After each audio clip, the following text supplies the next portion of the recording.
Hello and welcome to my YouTube channel. This is Ramani Online Mathematics. You know, you have not subscribe, share to your colleagues. Is that okay? Today we are going to look at heat equation, but I've given you the standard equations. I gave you the standard equation for the heat and that of the wave and the Laplace equation. But we are going to begin with heat equation. And we said that for heat equation is given as UT equals alpha squared UXX, where the alpha square is what? Thermal conductivity.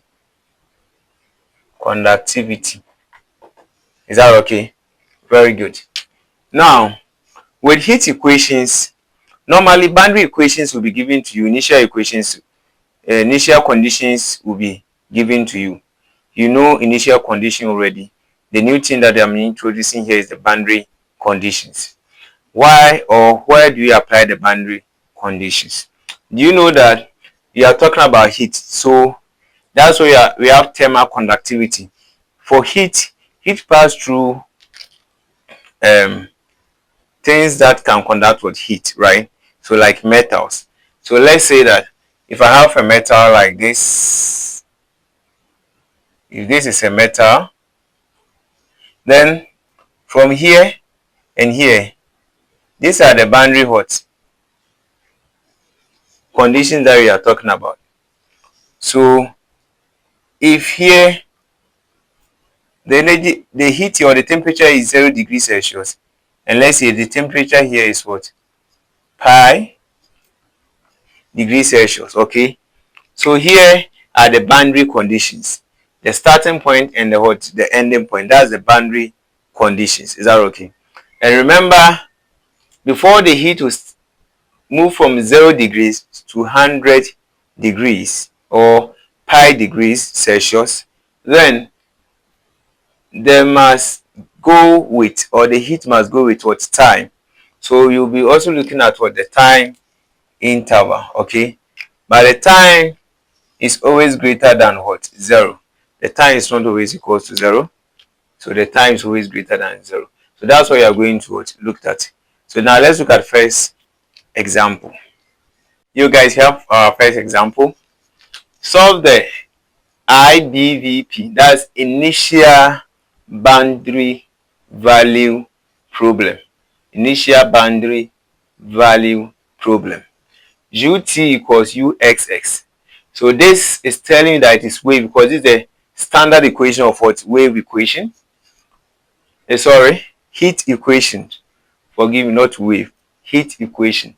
Subject to the condition UX, 0, that's U of X0 equals 1, and U of 0t equals U of pi t equals 0. Now, how do you identify this is the initial condition, this is the boundary condition? In fact, for this question, this is the initial condition, this is the boundary condition. This one here, you could see that it's U of X0 equals just 1. But here is U of 0t equals U of pi t equals 0. Means that the boundaries are 0 to what? Pi. And the boundaries always pick the x value. So the x here at the beginning is 0 and it ends with what? Pi. Is that okay? And this is the initial condition. And with all this is equating to what? 0. Now, if you want to solve this particular equation, you have to follow some steps. Okay? And that steps that you are going to follow, you have to move with me keenly. Is very, very important. Very keenly. So the first step that you are going to look at is that we use the separation of variable. We have done that method. Look at my previous videos. Separation of variable, and for the separation of variable, you will set your own solution. And you say that for separation of variable, the solution you set is this U of, remember here, we are working in terms of x and t, not x and y. So that will be x t is equals to x of t, x of x, t of what? T. So what it means is that this x here is a function of x only, and the capital T is a function of what? T only. Now, after doing this, we are going to use this boundary conditions, okay? So one trick that I should let you know is that for the initial condition, for the x side is not touch, okay, but rather the t side is touch, or yes, the t side is touch. You see that the x side is x, but when it comes to the boundary, the x side is the one that we tackle with, and the t side is not touch. So that's the boundary. So you take note of that. So now for the boundary conditions, we are going to set. You see, they are saying that 0 of t, 0 and t is equals to 0, right? Pi and t is equals to 0, but I want to set it in terms of only x, okay? Because if this is the bar, the thing is x equals 0 or x equals what? Pi. So that's how you are going to set it. So if you want to set that, what you are going to do here is you only substitute this and that into this equation. So look at what you are going to do. This equation means that u of 0t is equals to 0. I hope you agree with that. And u of pi t is equals to 0. I hope you're okay with that one too.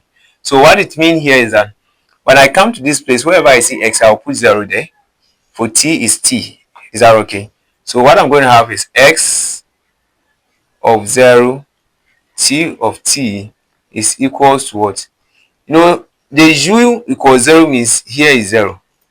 Is that okay? So here what you say is that if you remember your quadratic equation, anytime you solve quadratic equation, you get two equations or two functions equating towards 0.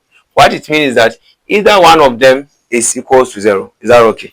So here is either x of 0 is equals to 0 or t of t is equals to 0. But from the introduction, I told you that the t or the function t is always greater than 0. So what it means is that here x of 0 will be equals to what? 0. But the function t is not equals to 0. Is that okay? Then you move back again to this side. We have x at pi. So it's the same thing. Then t at what? T. Remember this one too is equals to 0. Is that okay? So what it means is that here x at pi is equals to 0. T at t is not equals to 0. Please, someone might ask, why is it that x at pi is equals to 0? Please, this x here is a function of pi. So what it means is that maybe you can get a function where when you substitute the value of pi into that function, you get what? 0. Is that okay? Because from the introduction, the function t can never be equals to 0. So you could see that the ones that are giving us 0 is when x equals 0 equals 0. So x at 0 is equals to 0 and x at pi is also equals to 0. This is the boundary condition that we are going to work with. Is that okay? This is the boundary condition, so you should take note of this. Okay.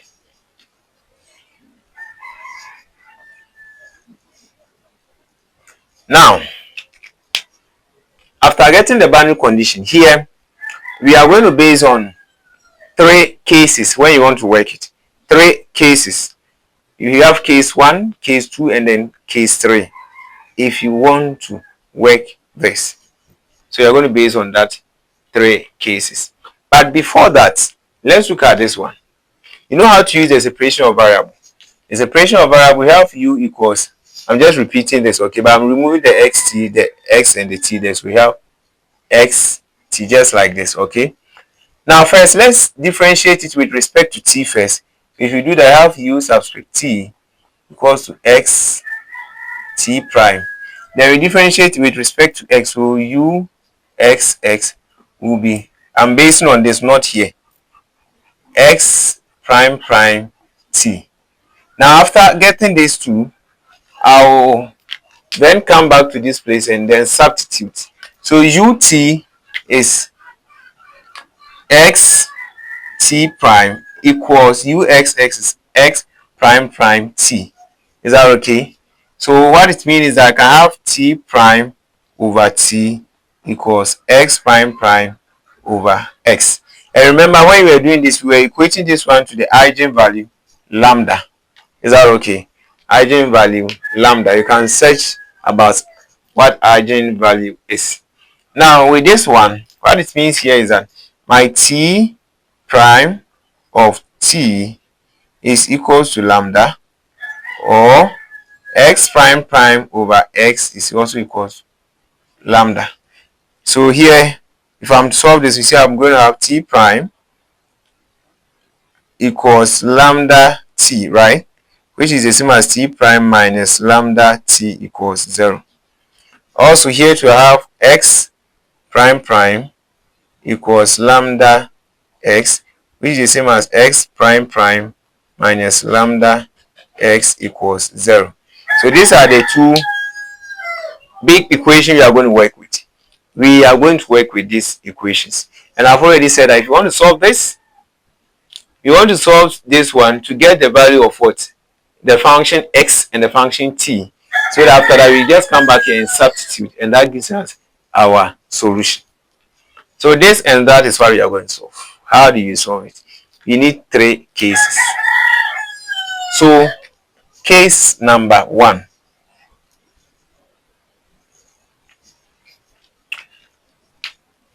You need 3 cases. So we need where the lambda is equals to 0.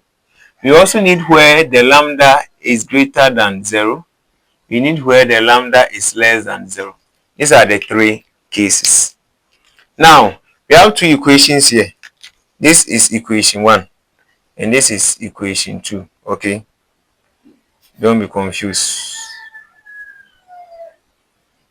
These are the 2 equations. But you realize that the boundary conditions that we set is in terms of the function x, right? This one. Therefore, we are going to work with the function x first because we have what? The boundary conditions. Now, the aim here is that we need to get non-trivial solution to this before you can say that you have a solution to it. What do we mean by non-trivial? We have trivial solution and non-trivial. Trivial solution in mathematical case is when you have 0 as your answer. That is a trivial solution. Non-trivial is when you have non-zero number as your answer.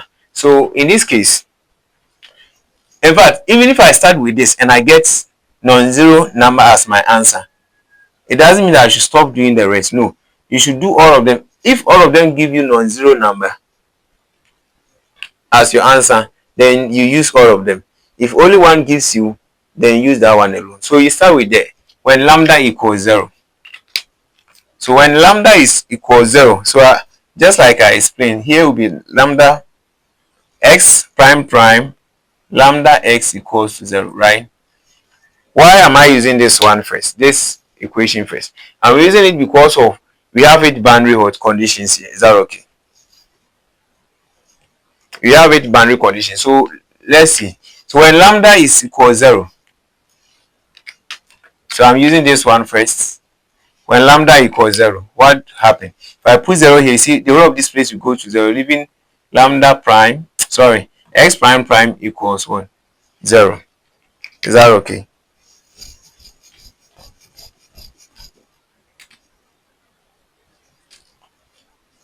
If you have something like this, all you need to do is integrate. So if I integrate this, I have x prime equals, this will give me a constant, right? You know that this is 0. If you integrate 0, you get 0 plus the constant. So let me use a as my constant. Then I will integrate again. If I integrate x, I'll get function of x in terms of x, right? Equals, this will give you ax plus another constant. So let that constant be b. Okay. Now let's visit our condition here. When x is 0, the small x here is 0, then capital X is also equals to 0. So this is what you are going to say. When x, we have this one. What it means is that this small x is 0, the capital X is also 0. So when I come here, the capital X is 0, so I'm going to have 0 equals a multiplied by 0 plus b.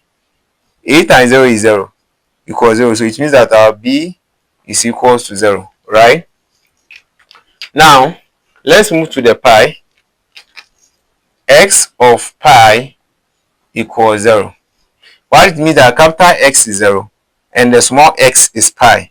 So when I come to this place, remember I'll be having 0 is equals to a pi. Already this b is 0, but the x here is pi and the a, capital X is 0. Now here if I divide both sides by pi, I'm going to have a to be 0. I hope you can see that. Good.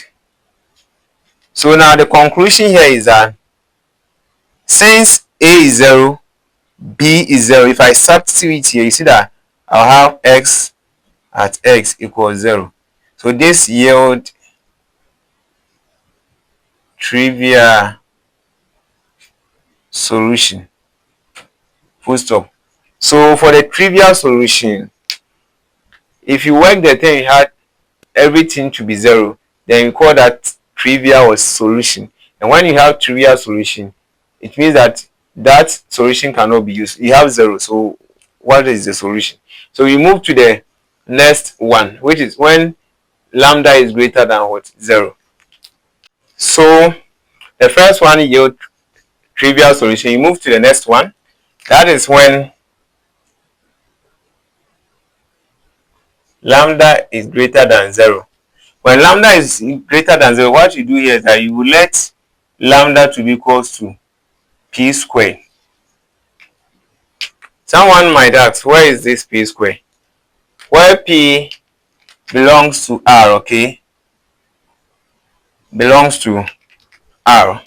So it is p squared because whether being negative number or positive number, when you square it, because you say lambda is greater than 0. So if lambda is greater than 0, it means that every number of lambda should be positive. So even if the lambda is negative, once you square it, it becomes positive. So that is why the square is coming in there. If that happens, it means that whenever I see lambda in the equation, where is the equation? In this equation, x prime prime minus lambda x equals 0. If I see lambda here, I will put p squared there. So this one I'm going to have x prime prime, so minus p squared x is equals to 0. Okay, so if you have this one, what happened here is that this is p squared x. Here is not just lambda. If this one was lambda, just like what we did for the first one, we said that when lambda equals 0, so we just substitute 0 here, and the x, this x is not just x, not small, it is a function. So 0 times this function, everything went to 0. But here, you say this one is greater than 0, and we are representing the greater, it being greater than 0 by what? P squared. So this is what we have. This is ODE. We know, in fact, for the separation of variables, it changes PDE to what? It changes PDE to what? ODE. So what happens here is that this is ODE. And you know how to solve higher ODE question when you have something like this. So here, you remember, this is supposed to be lambda squared minus what? P squared. Then you equate it to 0. If you remember how to deduce this. But because already you are using lambda already, so let's use different variable for this. So that let's use r squared minus p squared equals what? 0. If you have challenge with this, visit your OD, okay? The r square, someone might have, where is the square coming from? It's r square because if you see this x here, it's with how many power? Order is order 2. So that this r is a variable you are introducing, okay? So it's order 2, so that's why it's power 2 here. Now if you look at this one is order what? Order 1, okay? So we don't, when it is in order 1, you don't bring the r again, you only bring the coefficient, okay? That's how you go about it. So in case here, if there was 2 here, so I would have bring 2 to this place. But when it is order 1, you don't bring the r. So if I have, let's say, x prime prime prime, it will be r cube. Is that okay? Okay. So now that we have this, let's try to solve. R squared is equal to p squared. So it takes square root on both sides. So my r will be plus or minus. There must be plus or minus here. P. So this is what we have. Now with this one, this is giving us two distinct roots. And you know, when you are solving this in ODE and you get two distinct roots, you know the formula to use. So here, the formula to use here is this.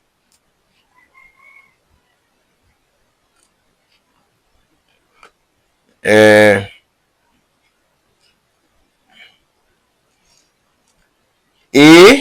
E P X plus A E negative P X. So this becomes the general equation. All these things you have forgotten, because we have, when we have two distinct roots, when we have repeated roots, when we have complex roots. So we should know how to go about it. When you have two distinct roots, what you do is that this is a constant.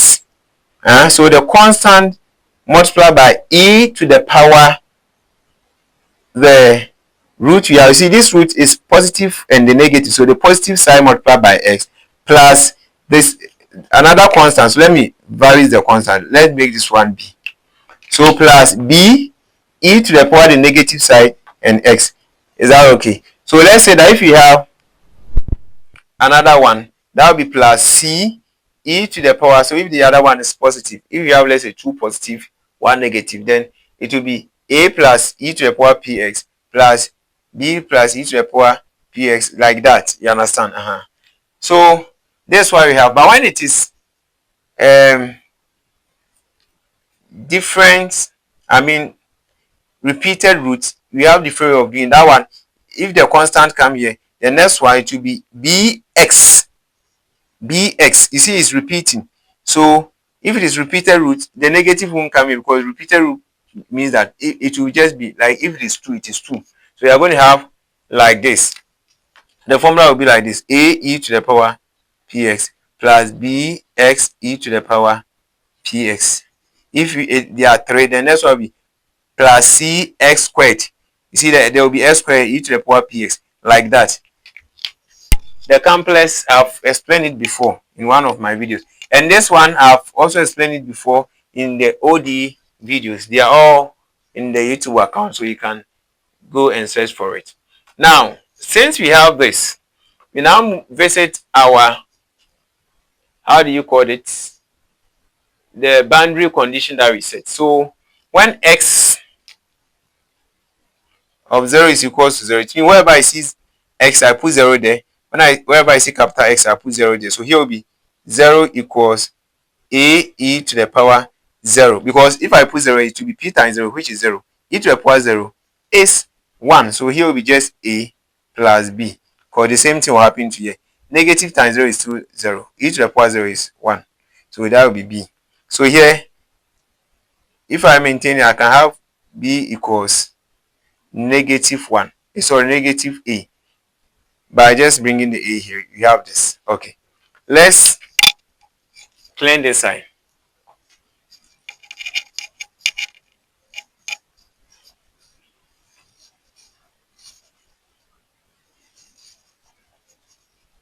Now let's also look at when x of pi equals 0.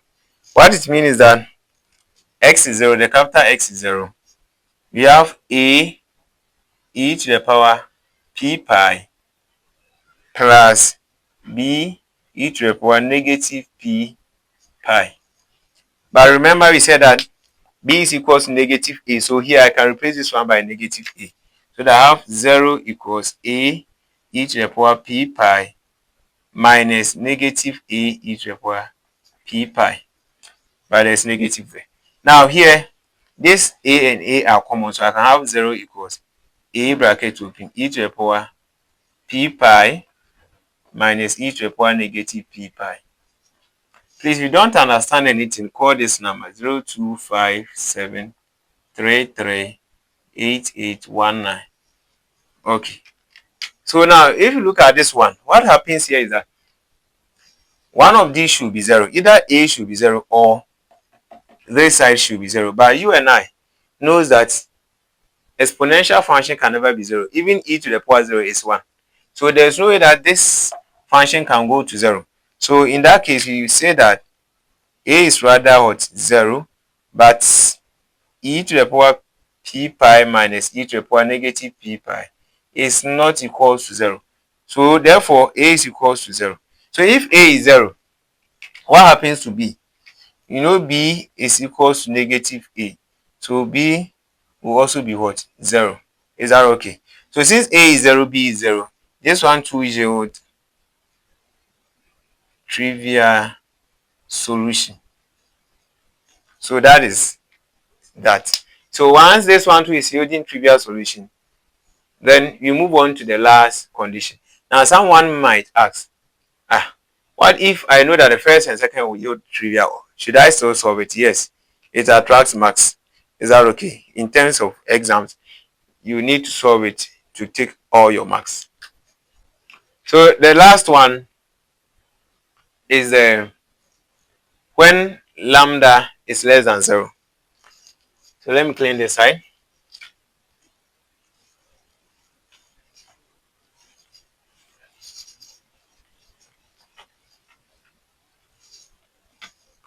So when lambda is less than 0, what happens is that when lambda is less than 0, it means that you should let lambda to be equals negative p squared. Okay, negative p squared in the sense that don't sit at your comfort zone and say that, but negative p squared will still be negative. Positive. No. The fact that when you square any negative number, it gives you positive. This is different. If I have written it this way, negative p then square, then you say that this will be positive always. But even the reason why there's still square here is that if I have, let's say, if p is negative 2, okay, now this negative 2, if I bring this negative there, that will be negative this. Negative will give you positive. It makes lambda positive. Is that okay? And this p belongs to r. So real numbers, right? So what is happening here is that we bring the negative here so that whatever number you pick, whether being positive or negative, when you square it and you multiply by negative, you still get negative, which will make lambda to be less than 0. That's why we have it there. So the square is not affecting the negative. That's what I'm trying to say, and I am ranting like that. Let's move on. So with this, let me quote, I have x prime minus lambda x equals 0. So this lambda here, if I replace it by the p square, that will be positive because already there is negative here. So positive p square x equals 0. So applying the distance to be r squared plus p squared equals 0. So my r squared will be equals negative p squared. Taking square root on both sides, here plus or minus, my r will be plus or minus p I. You know, if I take square root of negative 1, it is I. So it's complex, right? So that's why, because of the negative inside the square root, that's why you are seeing the I here. That gives you a complex number. Good. So this is what we have. This is very beautiful. So I'll show you when it is true the exchange root, how to write the formula. When it is repeated root, how to write the solution to it. Here too, when it is complex, in fact, my previous video I show it there. So when it's complex, this is why you write it. So this one is going to be a cos p x plus b cos p. Hey, this side is will be sine b sine p x. So this is what is going to be the general solution for this. In fact, for the formula for complex one, if you want to write general solution, this is how it looks like. It actually looks like this: e to the power I think Rx.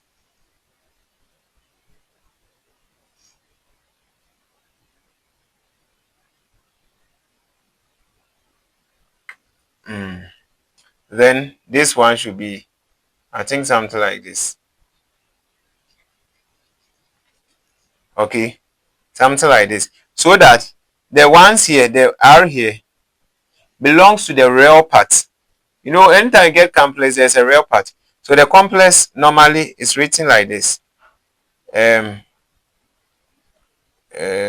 say A plus or minus BI. Okay. So this one, the A here is the real part, and the BI here is the complex part. So if you look at this one, there's no real part, so the real part is 0. So even if I put 0 here, everything will go to 0. So in case there was, let's say, 1 or 2, it should have been here, so that you have e to the power 2x multiplying by whatever that will be here.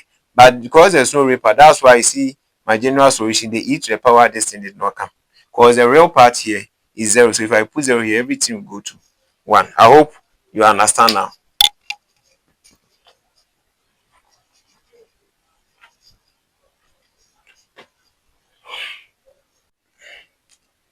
Okay, so this is what we have. So let's do the substitution. We visit the boundary condition when x of 0 equals 0. Then let's do the substitution.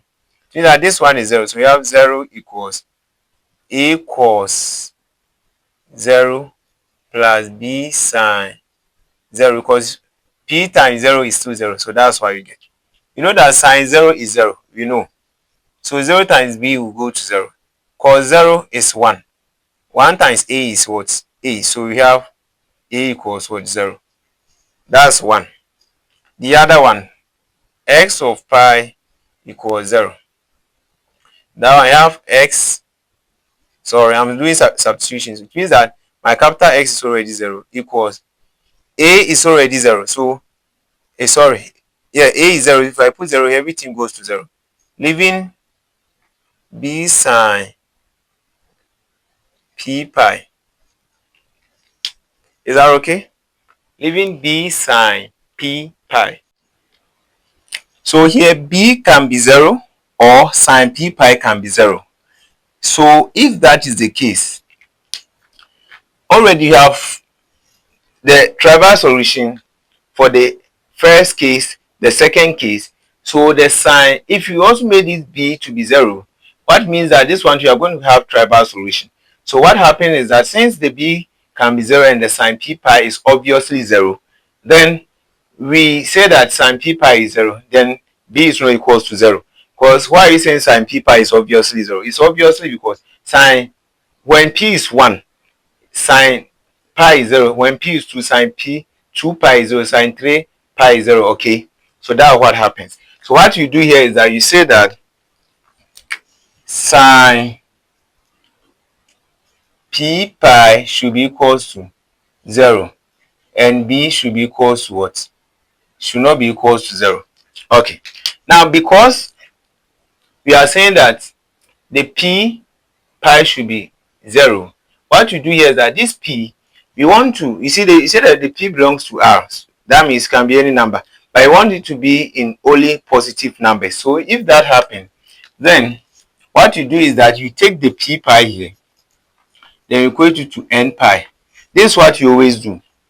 Now if you equate this p pi to n pi, where the n should be equal to 1, 2, 3 going, if I divide through by pi, I have p to be equal to n. So what I'm going to do is that I'm now going to substitute my a and the b here. So my general solution now will be, already a, we had a to be 0. So a 0 times this will go to 0. B is not 0, so I have b. Okay. Sine, now p is n, so it becomes sine nx. Is that okay? Sine nx. So this is what I have. Please, you see here I said that sine p pi is equals to 0, right? And so I know someone might ask, why am I still bringing how do you call it, sine here? This particular area is far different from this place. Here, the only one that we looked at or you can touch is the A and the B. So here A is 0. So it's 0 times cos P plus B times sine Px. So this sign is untouchable. It's only the B and the A that we are looking at. So that's what we have.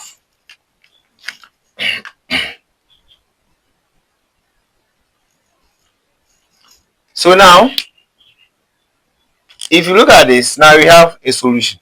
Because this is non-trivial. So we have a solution for x. But remember the thing was x and t. So you have to also look for a solution for the t. You remember the equation was written as u equals xt. So we have the x, leaving the t. Now the t is this one, t prime minus lambda t equals 0. In fact, for this one, you have to consider the three equations. That's three cases. The case is one where lambda is equal to 0, where lambda is less than 0, where lambda is greater than 0. But because here we don't have boundary conditions backing it, you only look at the third case where lambda is less than 0. Always that's how it is done, so you should take note. When it comes to the t side, we don't go through all the three cases. We only consider the third case, which is when lambda is less than 0. So you should take note of that. Let me clean this side.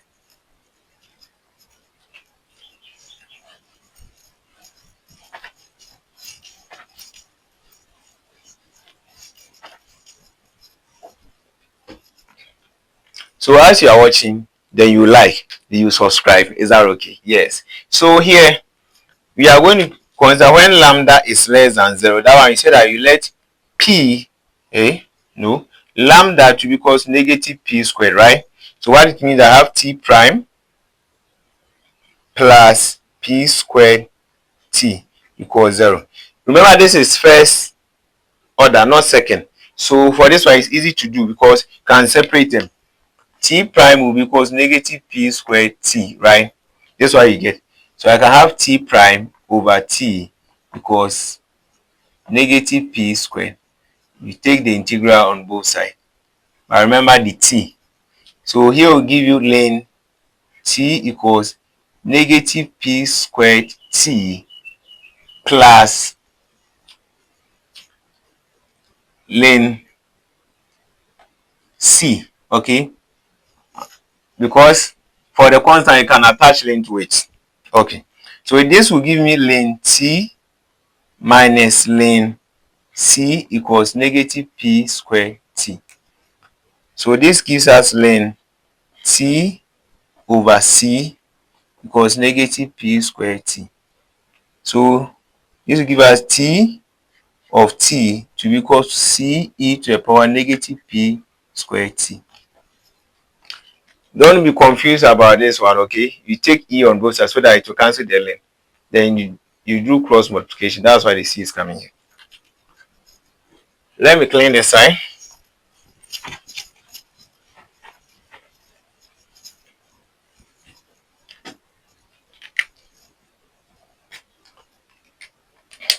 Now, this is what we have here. But for the t, because that's what we are looking for, already we have the x. But what happened here is that you see this t is in terms of p, so we have to change it to n. So all you need to do is that you say that you let p to be equals to n, where n equals 1, 2, 3. So going. So it means that we are going to have t of t equals c e. So normally in some books you see that because they introduce n, they'll put n here as a subscript, okay? So here too, you see n as a subscript, see n as a subscript. So here instead of p, you come n, so negative n squared, then t. So that is for that. So now let's substitute. You know, this is u equals x of x, t of t. So u will be equals to this multiplication, so I can write this one first or the other one. So let me write this one. Cn e to the power negative n squared t multiplied by x of this is bn sine nx, okay? So this becomes the general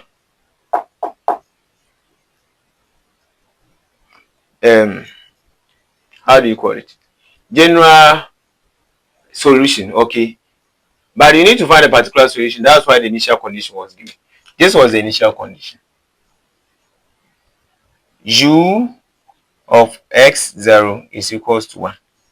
What does it mean that u is 1? X is x, t is 0. So u is 1. So it's going to be 1 equals. But even before this, let me do something before I do this. Let me do something before I go there. You know that we said that the n here is actually starting from 1 to infinity, right?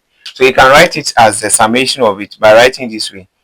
Summation of n equals 1 to infinity. Because we say n is starting from 1 to infinity. Cn e to the power negative n squared t b n sine nx. Okay, but you see this c and the b n, they are multiplying, so c n b n we can replace all of them by a n. Okay, they are all constants, so they can be replaced by this. So we have u equals the summation of n equals 1 to infinity. So a n e to the power negative n squared t sine nx. So this becomes the general thing. What are you seeing? This is Fourier sine.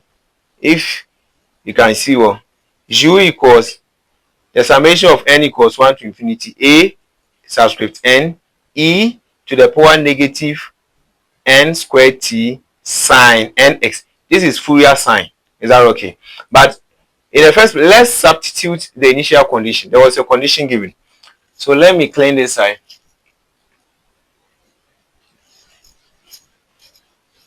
I'm cleaning too much, right? It's not my fault. So the initial condition is saying that u of x0 is equals to 1. What it means that here this u here is 1, so it's 1 equals summation of n equals 1 to infinity a n, right? This will be t is 0, so if I put it there, it will become e to the power 0, because t times 0 times negative n squared, that will be 0. E to the power 0 is 1, so I don't even need to bring it. Okay, and this x here is 1. Sorry, x is x, so it still be sine nx. So this is what we are going to get after doing the substitution. What it means is that our f at x is equals to 1. You should take note of it.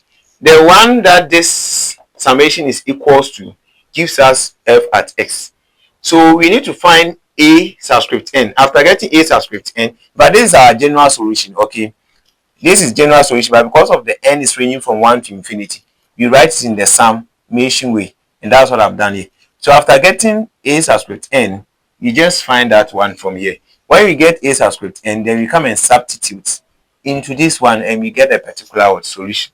So for us to be able to do this, because this one is depicting Fourier sine, we use that formula which says that f at s, f subscript x of x, right, should give a 1 over, the Fourier sine should be 2 over L, the integral of negative, 0 to L, f at x, like this, right, sine nx dx. So this is what you're going to have. But so funny and beautiful, this f at x is already 1. Okay, where do we get our limit? The limit was given to us clear. Okay, the limit is the boundary conditions that was given. You see, if this is what we have here is 0 to what? Pi. So that's the limit of it. So it means that this is what I'm going to have. I'm going to have, so my an is going to be 2 over pi, 0 to pi. F at x is 1, so 1 sine nx. Okay, you You know, this was actually the formula supposed to be n pi x over L. But the L is pi, so that's why I just wrote it straight, dx. So I need to integrate this. And integrating this is very simple for my viewers. Yes. So let me clean this side.